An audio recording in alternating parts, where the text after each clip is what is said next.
Adaku et Emeka étaient l'envie de tout leur village. Leur amour était une chanson, une mélodie fredonnée par tous ceux qui les connaissaient. Ils s'étaient rencontrés au marché, Emeka instantanément captivé par le sourire radieux d'Adaku.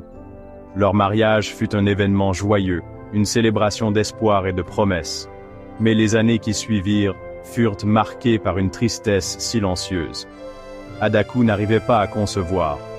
Chaque mois, son ventre résonnait d'un vide abyssal. Les murmures ont commencé, doux au début, puis de plus en plus forts. Stérile, la traitait-on. Adaku sentait son cœur se briser un peu plus à chaque fois. Emeka la serrait fort la nuit, lui murmurant des mots de réconfort. Ils ont tout essayé. Herbes, décoctions, même des pèlerinages dans des sanctuaires lointains. Leur foi était inébranlable, mais leur espoir commençait à s'amenuiser.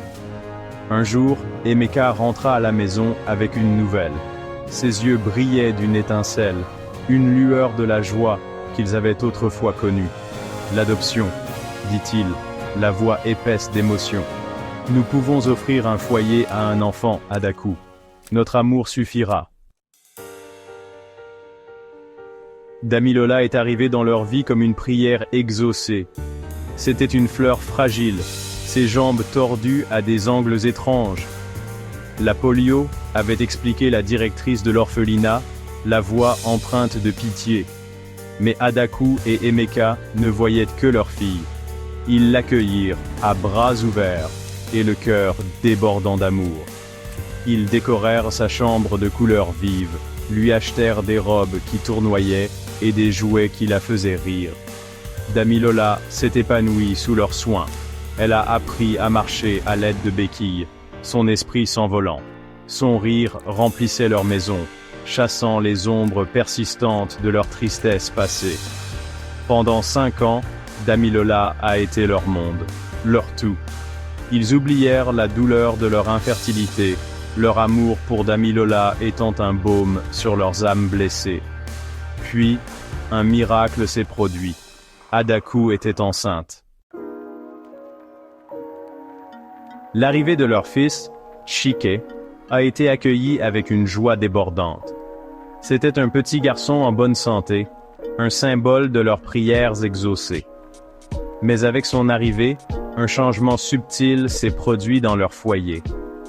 Damilola, autrefois le centre de leur univers, a été relégué au second plan.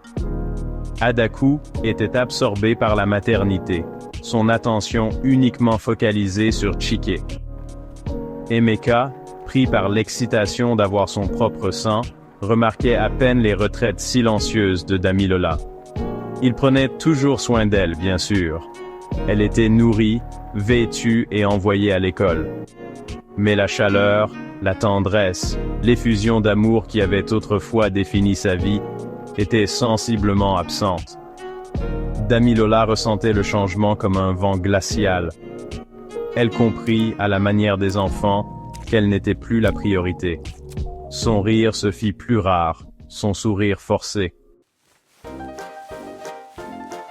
Section 4, Murmures et ombres, la négligence s'installe.